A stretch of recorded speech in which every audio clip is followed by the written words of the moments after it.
नमस्कार दोस्तों, मैं कृष्णा शुक्ला भारतीय जनता पार्टी कार्यकर्ता आपको बताना चाहूंगा कि कल बिरारिष्ट में शाम को एक रिक्शा चालक के साथ जो दुर्व्यवहार किया गया मनसे के द्वारा, उद्धव बाला साहब ठाकरे गुट के द्वारा, वो बहुत ही निंदनीय है। वो कल रात को हमने जैसे ही वीडियो देखा मुझे बहुत दुख हुआ और जैसे सुबह में 8 बजे आज जोन 3 के डीसीपी सुहास बाउचे साहब से बात किया सुबह कि सर ऐसा ऐसा हुआ, ये जो भी किया है मनसे का या उद्धव बाला साहब ठाकरे का गुट का आदमी जो भी है, इसके ऊपर FIR होना चाहिए। वैसे बिहार में हमें शांति चाहिए, मीरा रोड जैसी हालात यहाँ पे नहीं होना चाहिए। तो सर बोले कि हाँ ठीक है, हम उस पर एक्शन लेंगे। वो देखते हुए हमारे उत्तर भारतीय समाज के कई लोग साथ में आए हुए हैं।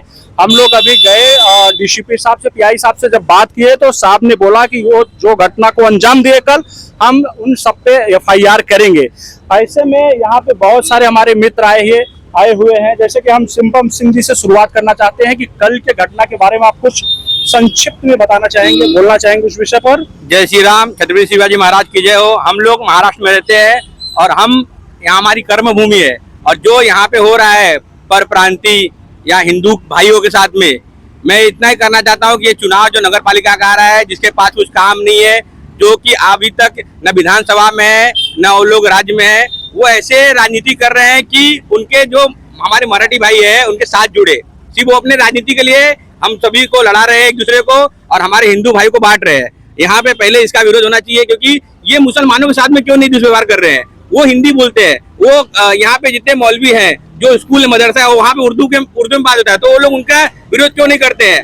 हमको महाराष्ट्र में कोई तकलीफ नहीं है, हम यहाँ पे रहते हैं, और जैसे हमारी माँ उत्तर प्रदेश है वैसे हमारी मौसी है, हम भारत के निवासी है। हमको यहाँ के लोगों से कोई तकलीफ नहीं, लेकिन हम सीखेंगे मराठी। हमको सिखाओ, हमको प्यार से बताओ। मुझे मराठी आता है, मुझे लोगों ने सिखाया है, टूटी फूटी मराठी आता है। इसलिए हम लोग जान से नहीं बोलते कि हम उनके भाषा का हंसी नहीं ले, उनके भाषा में कोई हम लोग ऐसा नहीं बोले कि जिनको उनको बुरा लगे।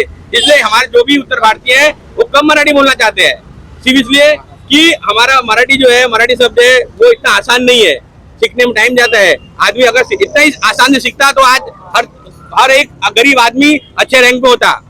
और पहले अगर उनको यहाँ पे भाषा का कुछ करना है तो पहले मुसलमानों की बस्ती में, जो कि यहाँ पे मुमरा है, मालोनी है, भिवंडी है, ऐसे जगह पे जाके वहाँ पे पहले सिखाए। उसके बाद हम तो तैयार है सीखने के लिए, हम तो कट्टर हम लोग शिवाजी के वंशज हैं, और हम उनके लिए मरने के लिए तैयार है और मराठी सीखने के लिए तैयार है।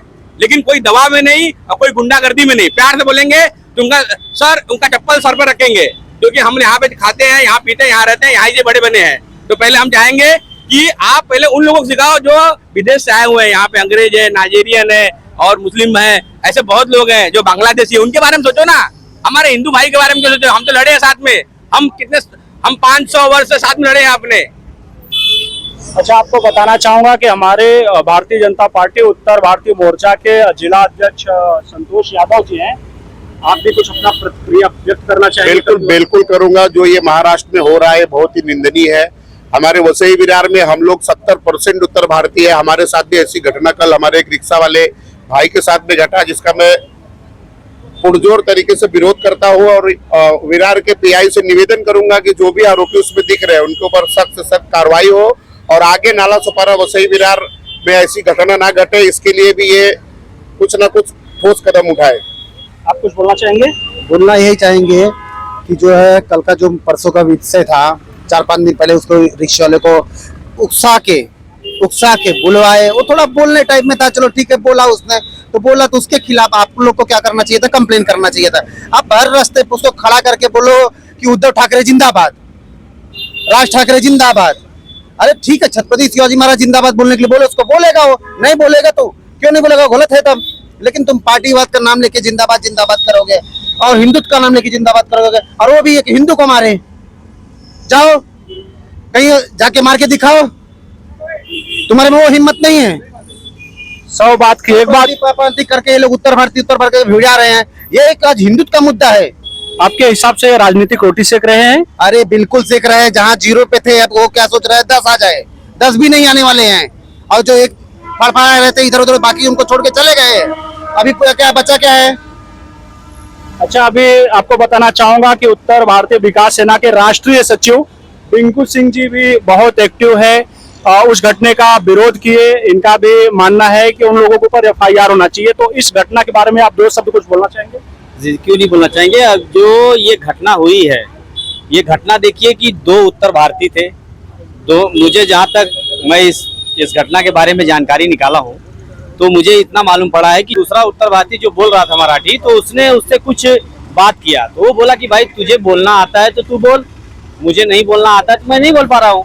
तो उसने ड्रिंक किया था, उसे ड्रिंक के चलते और जब उसको दबाव दिया गया कि नहीं कि तुझे बोलना ही है, तब उसने आभास में आके, क्रोध में आके उसने ऐसा वर्ड यूज किया।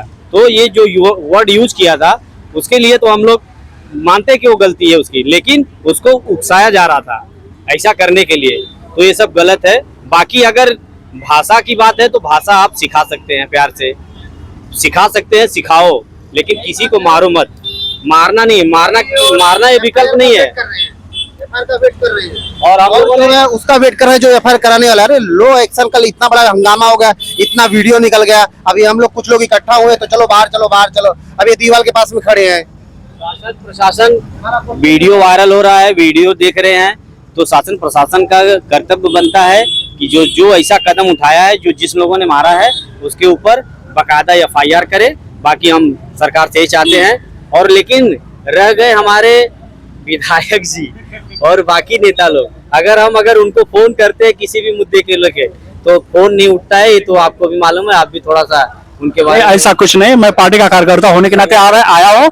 मैं आप सभी को एक बात बताना चाहता हूँ, मैं भैया हूँ, ये मराठी है। देखो हम एक दूसरे के साथ कितने अच्छे से यहाँ पे सामने खड़े होकर के साथ में बात करना चाहेंगे। उत्तर भारतीय विकास सेना के राष्ट्रीय महासचिव हेमंत मंडवरकर जी हमारे साथ मौजूद हैं। कल के दिन जो घटना घटा उसके बारे में आप क्या कहना चाहेंगे? जय श्री राम। मैं हेमंत श्रीधर मंडवरकर, उत्तर भारतीय विकास सेना महाराष्ट्र महासचिव, राष्ट्रीय महासचिव नहीं, राष्ट्रीय प्रवक्ता हूँ। अपने पक्ष को राष्ट्र में सामने प्रदर्शित करना मेरा काम है। तो आज ये जो बहुत निंदनीय घटना हुई उसका विरोध करने हम इधर आए हैं। जो रिक्शा वाले भाई को पीटा गया वो बेचारा डर के मारे कहीं छुप गए हैं, पर वो भाई छुपने से कुछ नहीं होता। ये लोग उत्तर भारतीय या फिर पर प्रांतीय और मराठी ये भेदभाव क्रिएट करने की कोशिश कर रहे हैं। जो जीरो है वो हीरो बनने की कोशिश कर रहे हो, जीरो जीरो ही रहने वाला है, ये बात समझ के चले। और कोई भी पर प्रांतीय नहीं है, परदेशियों को भगाओ। परदेशी बोलेगा तो कौन? नाइजीरियन लोग, रोहिंग्या मुसलमान, पाकिस्तानी। भारत में 8 करोड़ से भी ज्यादा रोहिंग्या और पाकिस्तानी है, पहले उनको भगाओ, बाद में आप उत्तर भारतीय लोगों या फिर गैर मराठी भाषियों की बात करो। जय श्री राम। दोस्तों आप सभी को बताना चाहूंगा कि जो हमारे यहाँ पे हिंदू समाज के लोग हैं उनका कहना यह है कि जैसे 7 से 8 करोड़ लोग रोहिंग्या, बांग्लादेशी, पाकिस्तानी ये लोग बसे हुए हैं। ठाकरे प्रदेश, ठाकरे भाई, ठाकरे साहब आपसे निवेदन है, मुद्दा ये उठाइए, हम आपके साथ रहेंगे। जिससे महाराष्ट्र को खतरा है, भारत देश को खतरा है, आप इनको भगाइए, हम आपके साथ रहेंगे। इतना होने के बावजूद भी आप इस पे पहल करें, निवेदन कर रहा हूं। और बाकी हम सभी हिंदू भाई, सनातनी भाई, हमारे कितने मराठी दोस्त है, अच्छे दोस्त है, कभी भाषा के नाम पे कभी विवाद नहीं किए। आप भाषा का जहर समाज के बीच में, सनातनियों के बीच में ना फैलाएं, विशेष निवेदन है। रही बात भाषा सीखने का, तो हम अपने मित्रों से, उत्तर भारतीय समाज के लोगों से, जो दूसरे राज्य के लोग आके यहाँ पे जॉब कर रहे हैं, व्यवसाय कर रहे हैं, हम उनसे निवेदन कर रहे हैं कि आप मराठी भाषा सीखिए। वो सीखेंगे तो आपके लिए सहजता होगा। और आपको बताना चाहूंगा कि मैं स्वयं मराठी भाषा, मराठी संस्कृति, मराठी व्यक्ति और महाराष्ट्र की धरती के एक एक कण मिट्टी से बहुत प्रेम करते हैं। इसी के साथ मैं अपने भाषा को विराम देता हूं। जय हिंद, जय महाराष्ट्र।